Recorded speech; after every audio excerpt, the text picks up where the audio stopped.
बदलते भारत की शान।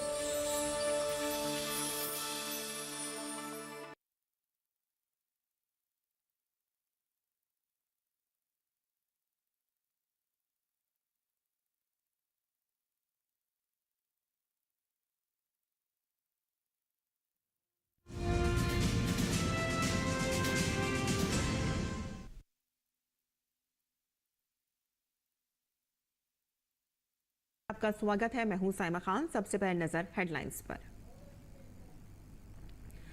केंद्रीय कृषि मंत्री नरेंद्र सिंह तोमर ने सहकार भारती द्वारा आयोजित 2 दिवसीय क्रेडिट सोसाइटी राष्ट्रीय अधिवेशन का किया शुभारंभ। कहा कि विकसित भारत बनाने में बढ़ चढ़कर योगदान दे। सहकारिता क्षेत्र किसानों को लाभ पहुंचाने और उनकी परेशानियां कम करने में सहकारिता क्षेत्र महत्वपूर्ण।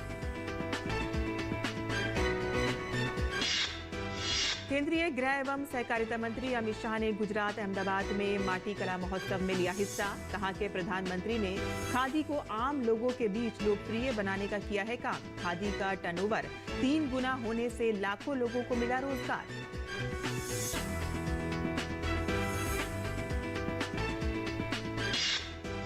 केंद्रीय कपड़ा मंत्री पीयूष गोयल ने मुंबई में अंतर्राष्ट्रीय कपास सलाहकार समिति की 81वीं पूर्ण बैठक को किया संबोधित। कहा कि अगले 15 दिनों में देश भर में कपड़े की परीक्षण प्रयोगशालाओं की एक श्रृंखला को दी जाएगी मंजूरी। लगभग 6 से 7 मिलियन डॉलर के निवेश के साथ देश भर में सबसे आधुनिक उच्च गुणवत्ता वाली परीक्षण सुविधाएं की जाएंगी स्थापित।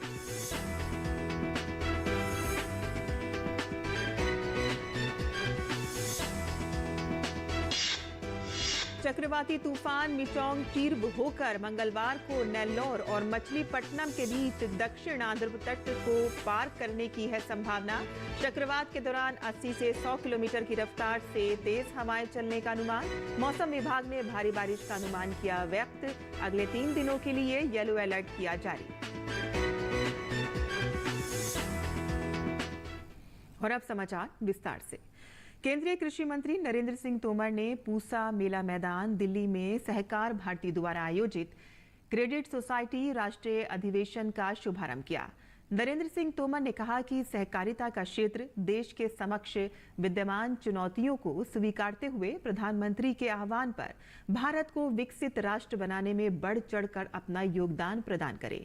केंद्रीय कृषि मंत्री ने कहा कि किसी भी क्षेत्र के विकास के लिए ईमानदार नुमाइंदगी करने वाला संगठन जरूरी होता है और ये विश्वास पूर्वक कहा जा सकता है कि सहकारिता के क्षेत्र में काम करने वाले प्रतिनिधियों का सक्षम और सशक्त नुमाइंदगी करने वाला संगठन सहकार भारती है।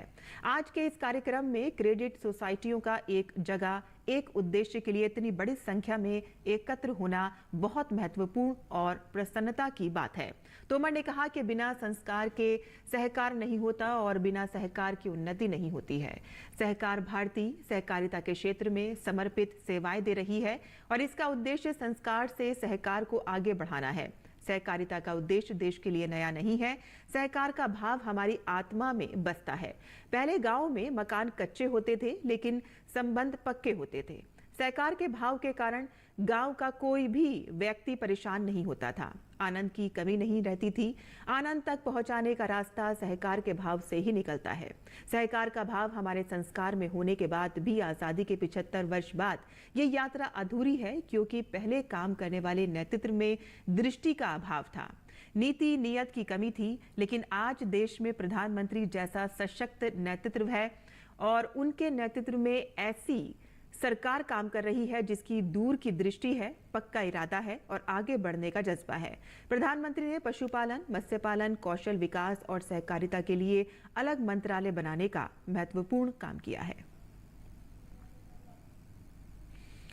गृह मंत्री अमित शाह ने शनिवार को देश भर में खादी के उत्पादों और खादी विलेज इंडस्ट्रीज को बढ़ावा देने के लिए अहमदाबाद में आयोजित माटी कला महोत्सव का उद्घाटन किया।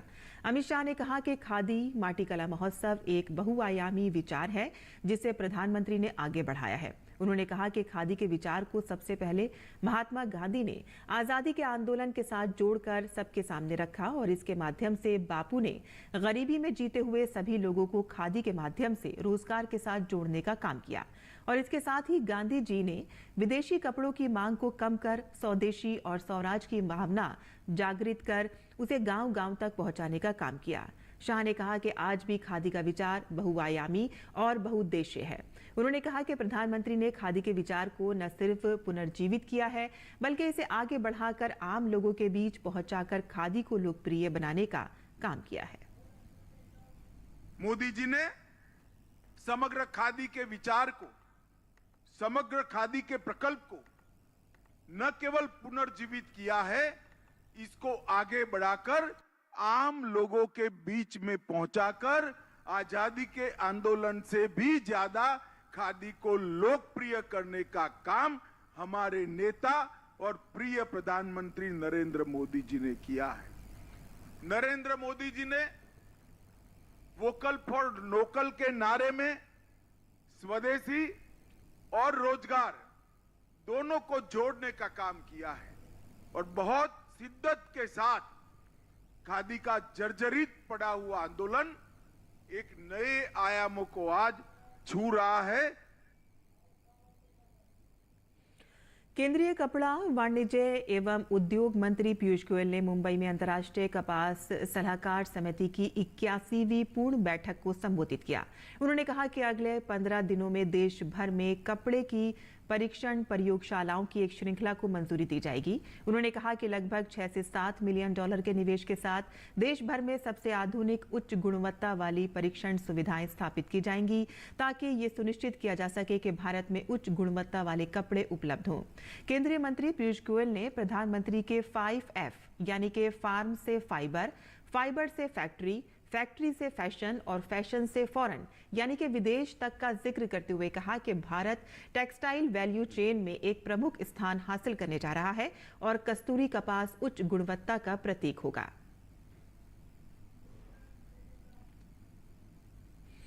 कोप 28 सम्मेलन में हिस्सा लेने के लिए प्रधानमंत्री मोदी का संक्षिप्त यूएई दौरा बेहद सफल माना जा रहा है। पीएम मोदी ने दुबई में जारी सम्मेलन के कई सत्रों को संबोधित किया। पीएम ने न केवल जलवायु परिवर्तन से जुड़े मुद्दों पर भारत का पक्ष मजबूती से रखा, बल्कि इस वैश्विक मंच पर ग्लोबल साउथ के सरोकारों को भी उठाया। प्रधानमंत्री ने वैश्विक पर्यावरणीय नीतियों के पुनर्निर्धारण के लिए ग्रीन क्रेडिट पहल का शुभारंभ किया। वहीं इस यात्रा के दौरान पीएम की कई देशों के नेताओं से द्विपक्षीय मुलाकातें भी हुई। कॉप 28 सम्मेलन के दौरान पीएम मोदी सब पर छाए नजर आए।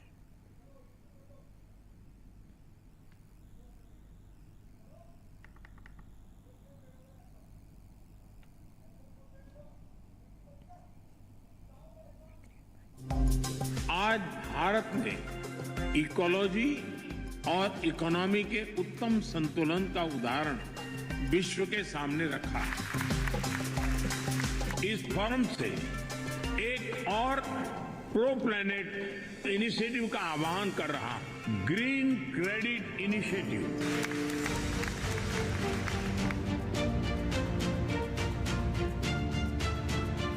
ग्लोबल साउथ के देशों की अपेक्षा है कि क्लाइमेट चेंज का मुकाबला करने के लिए विकसित देश उनकी अधिक से अधिक मदद करें। ये स्वाभाविक भी है और न्यायोचित भी है। प्रकृति रक्षति रक्षिताः, अर्थात प्रकृति उसकी रक्षा करती है जो प्रकृति की रक्षा करता है। हमें नीतियों में, निर्णयों में ये सोचना होगा कि उससे पृथ्वी के हेल्थ कार्ड में ग्रीन क्रेडिट कैसे जुड़ेगा।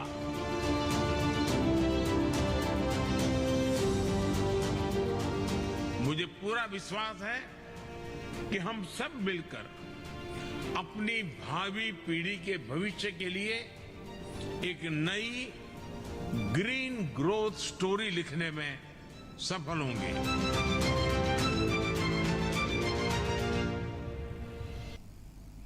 और आगे बढ़ते हैं, जहां पंजाब में गन्ने की स्टेट एग्रीड प्राइस में 11 रुपए की वृद्धि करने की घोषणा की गई है।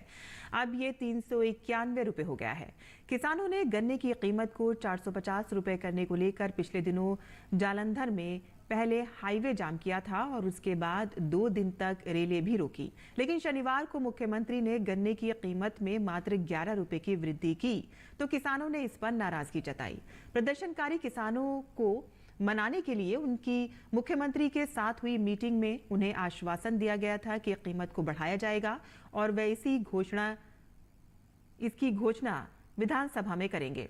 उधर किसानों ने सरकार की ओर से 11 रुपए की वृद्धि को नकार दिया है। सीएम के इस ऐलान से किसान खुश नहीं है।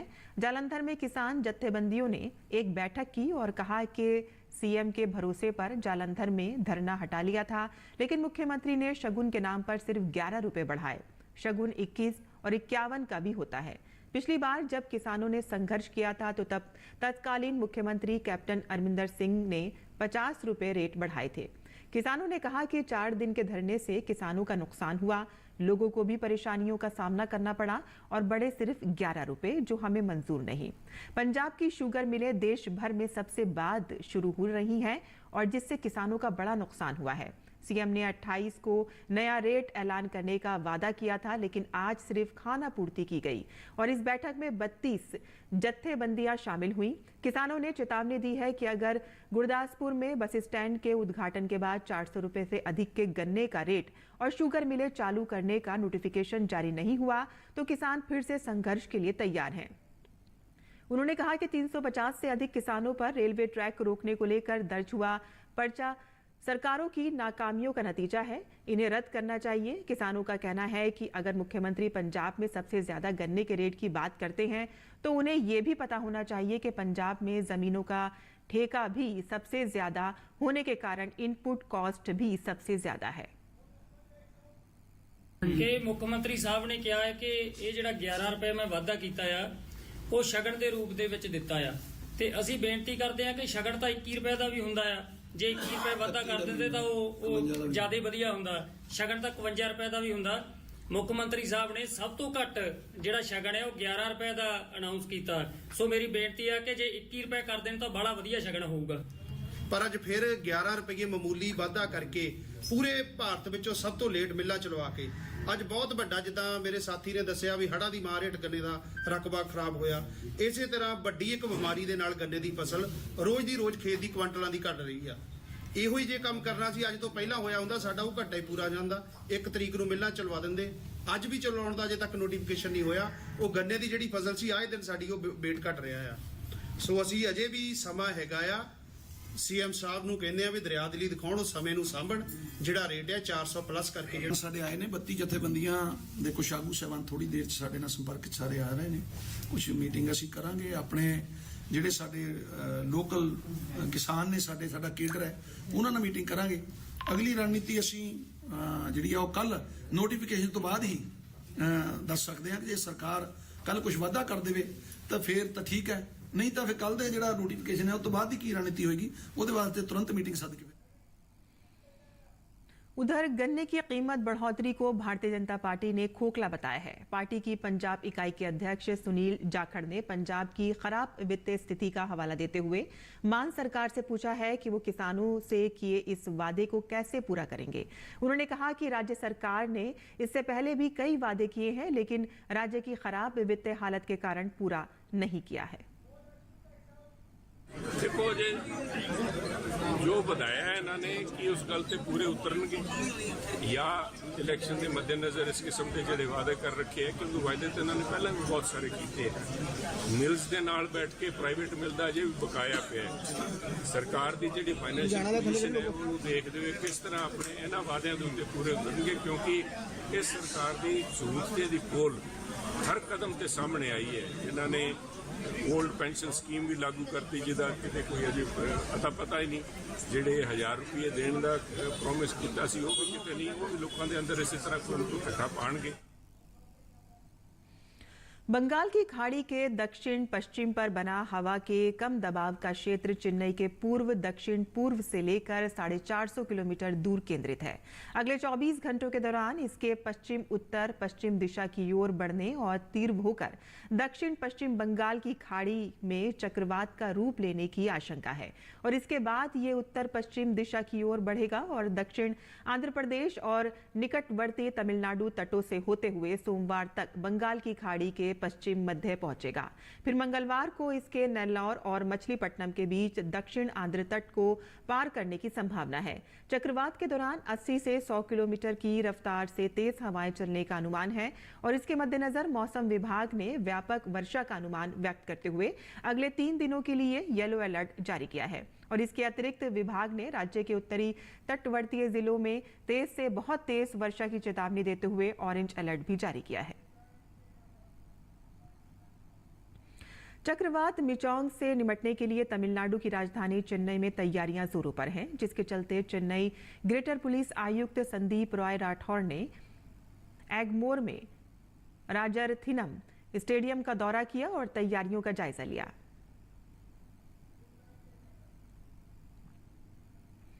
पंजाब हरियाणा में अक्सर पराली जलाने की खबरें आती रहती हैं, लेकिन उत्तराखंड के किसान पराली को जलाने के बजाय इसका चारा बनाकर सर्दियों में जानवरों के लिए पौष्टिक आहार के रूप में उपयोग करते हैं।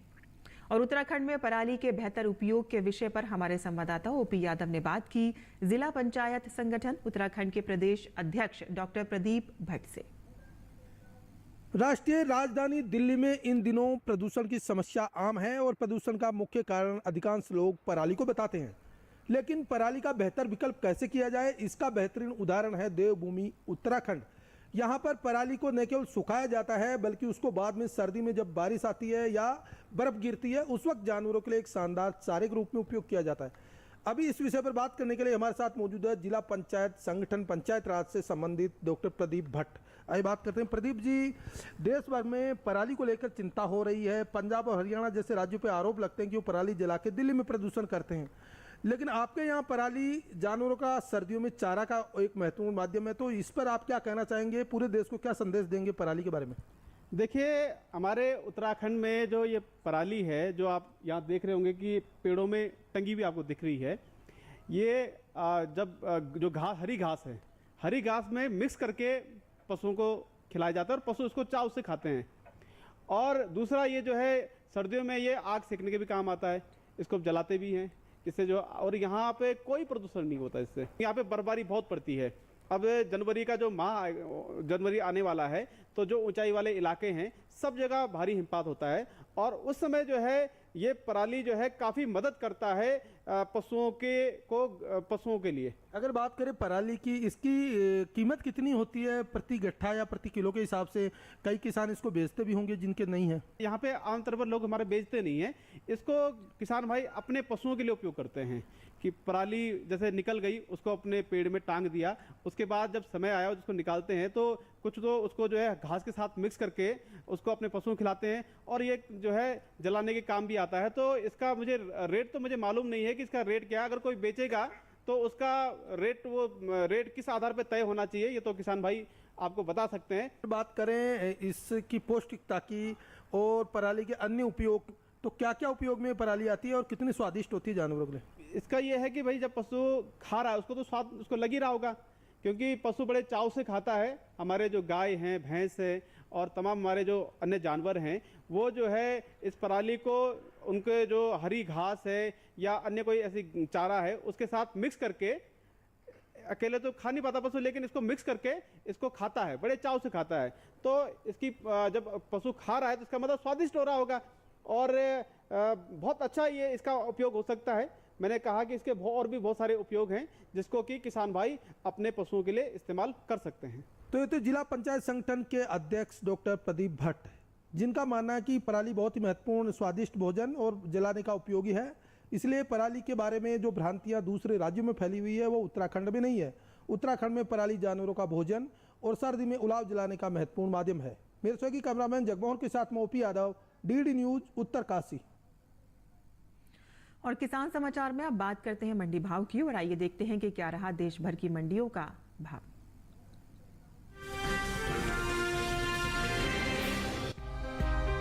घरेलू स्तर पर इस साल मूंगफली की पैदावार में बढ़त देखने को मिल सकती है। कृषि मंत्रालय के तीसरे अग्रिम अनुमान के मुताबिक साल 2022-23 के दौरान मूंगफली की उपज 102.82 लाख टन होने का अनुमान जताया गया है, जबकि बीते साल की समान अवधि के दौरान मूंगफली की पैदावार 101.35 लाख टन रही थी। मूंगफली की उपज में हुई बढ़त का असर कृषि उपज मंडियों में इसके बाजार भाव पर पड़ सकता है। बता दें कि भारत में सबसे ज्यादा मूंगफली की खेती गुजरात, आंध्र प्रदेश, तमिलनाडु, कर्नाटक, महाराष्ट्र, राजस्थान, मध्य प्रदेश, उड़ीसा और उत्तर प्रदेश में होती है। वहीं बात कुल तिलहनी फसलों की पैदावार की करें तो इस साल कुल तिलहन की उपज का रिकॉर्ड टूटने का अनुमान है। कृषि मंत्रालय के तीसरे अग्रिम अनुमान के मुताबिक देश में घरेलू स्तर पर कुल तिलहन की पैदावार रिकॉर्ड स्तर पर पहुंच गई है। साल 2022-23 के दौरान कुल तिलहन की पैदावार 409.96 लाख टन होने का अनुमान है, जो पिछले साल के तिलहन उत्पादन की तुलना में 20.38 लाख टन अधिक है। जबकि बीते साल इसी दौरान कुल तिलहन की उपज 379.63 लाख टन रही थी। मूंगफली के निर्यात पर नजर डालें तो एपीडा के मुताबिक साल 2023-24 में अप्रैल से सितंबर महीने के दौरान देश से होने वाले मूंगफली के निर्यात में बढ़त देखने को मिली है। बीते 6 महीने के दौरान मूंगफली के निर्यात में 60,000 टन की बढ़ोतरी हुई है। वित्त वर्ष 2023-24 के दौरान अप्रैल से सितंबर महीने के दौरान मूंगफली का निर्यात 2,55,000 टन का हुआ है, जबकि बीते साल इस दौरान मूंगफली का निर्यात 1,95,000 टन रहा था।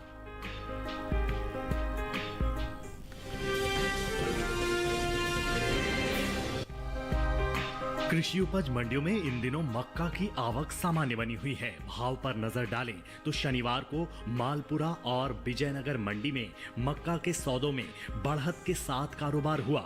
वहीं दाहोद मंडी में भाव नरम रहे, जबकि खातेगांव मंडी में इस दौरान मक्का के भाव में कोई बदलाव देखने को नहीं मिला। एग मार्केट के मुताबिक गुजरात की दाहोद मंडी में 1 दिसंबर को मक्का का भाव था 2,550 रुपए। 2 दिसंबर को इसके भाव में 50 रुपए की नरमी आई और भाव 2,500 रुपए पर आ गया। हालांकि मध्य प्रदेश की खातेगांव मंडी में बीते 2 दिनों के दौरान मक्का के भाव स्थिर रहे। यहां 1 और 2 दिसंबर को मक्का 2,000 रुपए पर बिका। राजस्थान की मालपुरा मंडी में इस दौरान मक्का के सौदों में बढ़त के साथ कारोबार हुआ। यहां 1 दिसंबर को मक्का का भाव रहा 2,580 रुपए। 2 दिसंबर को इसके सौदे 20 रुपए चढ़कर 2,600 रुपए पर हुए। इसी तरह राज्य की ही विजयनगर मंडी में 1 दिसंबर को मक्का का भाव रहा 2,350 रुपए। 2 दिसंबर को इसके सौदों में 100 रुपए का उछाल आया और भाव जा पहुंचा 2,450 रुपए प्रति क्विंटल पर। उत्तर प्रदेश की मंडियों में मक्का के हाजिर भाव की बात करें तो यहां शनिवार को गाजियाबाद मंडी में मक्का का भाव रहा 2,250 रुपए। लखीमपुर मंडी में भाव रहा 2,090 रुपए। अलीगढ़ मंडी में मक्का 2,090 रुपए पर बिका, जबकि राज्य की ही फर्रुखाबाद मंडी में इस दौरान मक्का के सौदे 2,100 रुपए पर हुए। वहीं बात मक्का की पैदावार की करें तो इस साल खरीफ मक्का की पैदावार में बढ़त देखने को मिल सकती है। कृषि मंत्रालय की ओर से 27 अक्टूबर को जारी पहले अग्रिम अनुमान के मुताबिक साल 2023-24 के दौरान देश में खरीफ मक्का की उपज 224.82 लाख मीट्रिक टन होने का अनुमान जताया गया है, जो पिछले साल की 213.51 लाख मीट्रिक टन की पैदावार की तुलना में 11 लाख मीट्रिक टन अधिक है। अनुमान है कि खरीफ मक्का की उपज का असर इसके बाजार भाव पर पड़ सकता है।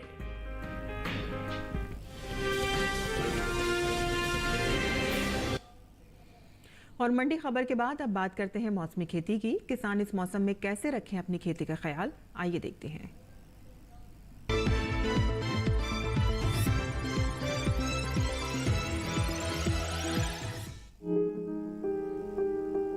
अरुणाचल अरुणाचल प्रदेश के किसान इस समय धान की कटाई जारी रखें। इसके साथ ही इस समय यहाँ मौसम शुष्क रह सकता है। ऐसे में यहाँ आलू और मटर के अलावा गोभी वर्गीय सब्जियों में जरूरत के अनुसार सिंचाई करें।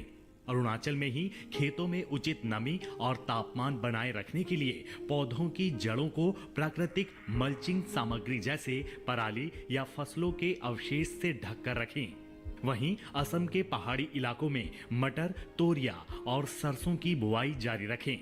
इसके साथ ही यहाँ बैंगन, पत्ता गोभी, फूल गोभी और गांठ गोभी के खेतों में हर दूसरे दिन सिंचाई करें।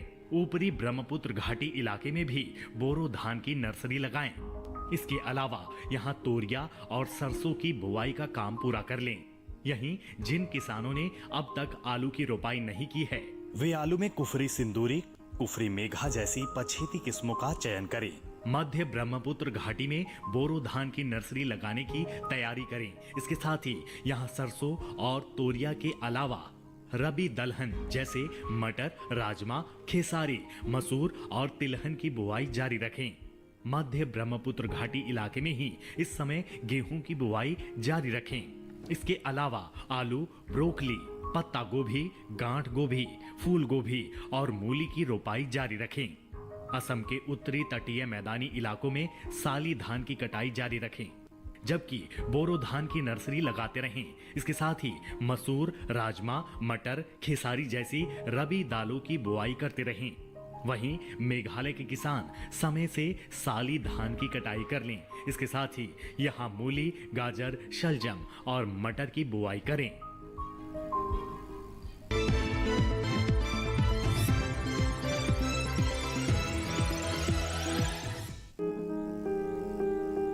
ये समय बैंगन की रुपाई के लिए अनुकूल है। बैंगन की रुपाई करने से पहले खेतों को अच्छी तरह तैयार कर लें। रुपाई करते समय पौध से पौध की दूरी 60 सेंटीमीटर और पंक्ति से पंक्ति की दूरी 60 से 75 सेंटीमीटर रखें। किसान बैंगन की कई किस्मों की रुपाई इस समय कर सकते हैं, जैसे पूसा श्यामला। बैंगन की ये किस्में लंबे आकार की होती है। इस किस्म की बुआई पंजाब, उत्तर प्रदेश, बिहार और झारखंड में कर सकते हैं। इस किस्म की 1 हेक्टेयर में 390 क्विंटल पैदावार ले सकते हैं। इसकी शाखाएं सीधी होती है और पौधा कांटा रहित होता है। पूसा पर्पल क्लस्टर की रुपाई भी की जा सकती है। ये किस्म उत्तरी भारत के मैदानी और पर्वतीय इलाकों के लिए अच्छी होती है। 1 हेक्टेयर में 200 क्विंटल पैदावार ली जा सकती है। इसकी लंबाई 10 से 12 सेंटीमीटर होती है। इसका रंग गहरा बैंगनी होता है।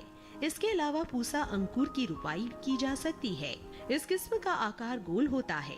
पूसा अंकुर राजस्थान, गुजरात, हरियाणा, दिल्ली, मध्य प्रदेश और महाराष्ट्र में लगाने के लिए काफी अच्छी है। 1 हेक्टेयर में 350 क्विंटल फसल ली जा सकती है। पूसा उत्तम भी लगा सकते हैं। इसका आकार भी गोल होता है। बैंगन की इस किस्म की रुपाई पंजाब, उत्तर प्रदेश, बिहार और दिल्ली में की जा सकती है। रुपाई के तुरंत बाद पहली सिंचाई करें। बैंगन की फसल में तना और फल भेदक कीटों के हमले का खतरा बना रहता है।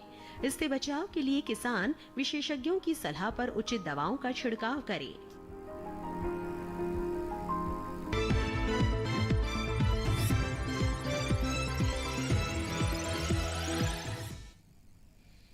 और खेती किसानी से जुड़ी खबरों के बाद आइए अब नजर डालते हैं कुछ और खबरों पर। खास खबर में रुझानों में भाजपा के बढ़त को लेकर केंद्रीय मंत्री जितेंद्र सिंह ने खुशी जाहिर करते हुए कहा है कि इस चुनाव से एक बार फिर से साबित हो गया है कि पीएम मोदी वो नाम है जो देश को एक धागे में बांधता है। पिछले कई वर्षों से प्रधानमंत्री मोदी ने जो भी नई पहल की है वह वोट की राजनीति से ऊपर उठकर की है। मध्य प्रदेश में भाजपा को जीत मिलने की वजह से देश की आधी आबादी को उनका उचित सम्मान और अधिकार दिलवाना है। भारतीय जनता पार्टी के नेता प्रभात झा ने बताया है कि महिलाओं के लिए बनाई गई योजनाओं की वजह से जनता ने भाजपा को जीत दिलाई है। केंद्रीय मंत्री और बीजेपी नेता नरेंद्र सिंह तोमर ने कहा कि हमने चुनाव पूरी ताकत से लड़ा और उसके परिणाम स्वरूप जनता का ये अपार आशीर्वाद हमें मिला। मैं इसके लिए सभी कार्यकर्ताओं को धन्यवाद करता हूं। राजस्थान के जयपुर में भाजपा कार्यकर्ताओं ने पार्टी कार्यालय के बाहर जश्न मनाया। मिजोरम विधानसभा चुनाव की मतगणना अब 3 दिसंबर के बजाय सोमवार 4 दिसंबर को होगी। निर्वाचन आयोग ने बताया है कि मिजोरम के लोगों के लिए रविवार का विशेष महत्व है और इसी वजह से तारीख में बदलाव किया गया है। संसद का शीतकालीन सत्र 4 दिसंबर से शुरू होगा और इसका 22 दिसंबर तक चलना प्रस्तावित है। इस दौरान 15 बैठकें होंगी, जिनमें 18 महत्वपूर्ण विधेयकों पर चर्चा की जा सकती है। किसान समाचार में आज के लिए बस इतना ही। अनुमति दें। नमस्कार।